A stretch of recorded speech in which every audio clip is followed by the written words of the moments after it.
There's a great group of folks down on the south coast of Massachusetts, down on Long Pond, who each year have a slow poker run to raise money for a very important cause. They're trying to combat invasive weeds that seem to be taking the pond over. Tom Forcier is one of those friends of the pond and very much involved in the fundraising and the effort. Tom, tell me about these invasive weeds. Sure. So, Long Pond is the largest recreational lake in the state, about 1,700 acres. And over the last 20 years, there's been a growing weed infestation issue. We had a survey done just a couple years ago where upwards of 300 acres are infested with the milfoil and the fanwort. And without action, there's a real concern that the lake could, given enough time, become practically unusable. So it's a big problem, and one that many of us have been trying to get the community to address the last few years. The weeds are there, so at this point it's really about removal and management. We have a few options there, but the one we've settled on is mechanical harvesting, is the most commonly used, and because Long Pond is connected to public sources of drinking water from Taunton and New Bedford, things like herbicides, which are an option in some situations, really aren't for the pond. So again, mechanical harvesting at this point is our main tool to get the weeds out of there. So do you need machinery for that?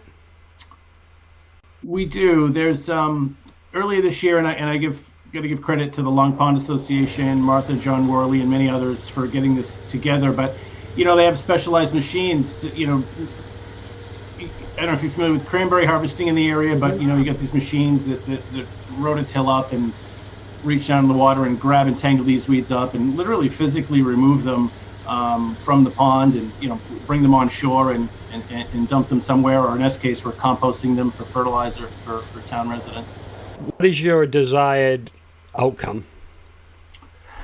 Well, I think 100% removal is probably too lofty a goal, but really it's stopping the weeds from becoming a bigger problem, staying on top of it, and just getting the weed footprint as small as possible. As I said earlier, there's over 300 acres infested, and this summer, through some funding that state senators were able to get for us, they were able to harvest 10 or 15 acres or so, but that's just a small dent, and that cost $50,000. So, wow.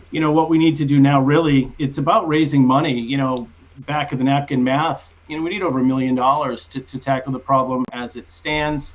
And that's outsourcing. I know some of the folks in the association are looking at perhaps purchasing our own harvester and kind of doing it, with volunteers. It's a way to save money.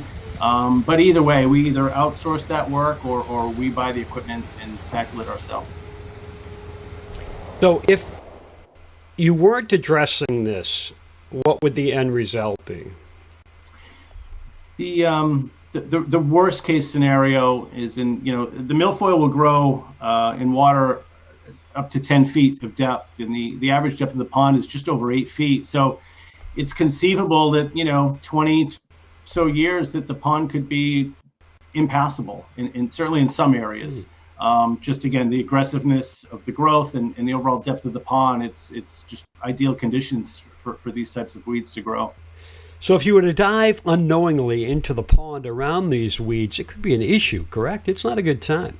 There was he's a retired firefighter now, but a few years ago, swimming off his pontoon boat, inadvertently ended up in a weed patch of milfoil and got tangled up and came close to drowning. So, there's safety issues here. Is everybody on board with the cleaning of these invasive weeds?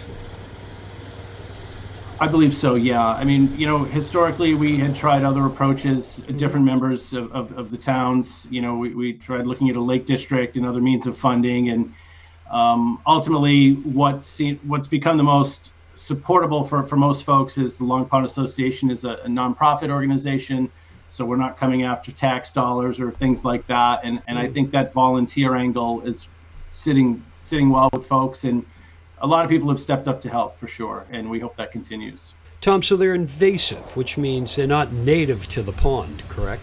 The source of the weeds are varied. Other boaters visiting the pond that may have carried the weeds from another lake.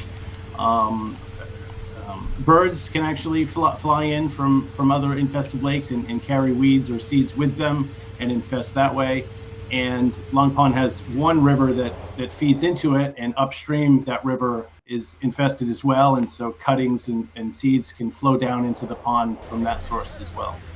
So all that needs funding, I would imagine, and one way you're raising money is a slow poker run along Long Pond. You were nice enough to invite me this year. My wife and I took part, and let me tell you, it is a blast. So joining me now is Nick Veloso. He's a member of the team that set up that run, and they set it up every year. It is truly a blast. Nick, tell me about the run. So the slow poker run, we started to raise some money for Long Pond to help combat the milfoil that is in the pond of weeds. And every year, this was our 5th year having it. And what it is, it's a slow poker run on the pond with the boats. We had 7 stops this year, and luckily we partnered up with the Eagles this year, the Eagles Club in Lakeville. They were a big help. It's always been at the Eagles, so they were happy to help. And also another committee, Long Pond Association. We feel as though people almost forgot what the poker run was for in saving the pond. So luckily, they have been very great this year with picking the weeds with help from Senator Rodericks and Serpid to get a harvester out here. So the money raised this year, we were going to be giving LPA a donation to continue their effort throughout the year. So we start at the Eagles after everyone checks in, usually around 10:30. We'll play the national anthem around 11, and the boats are already in the water and they take off to their first stop. The maps are different, so we can keep the traffic flowing at every stop. How much did you raise? This year, we raised around $8,000, and that was the Eagles also raised that much, and they are donating their portion to St. Jude's because we did team up with them this year. And next year we're already planning a different event. What's the highlight for you? What do you love about the run? I love to see all the people coming together.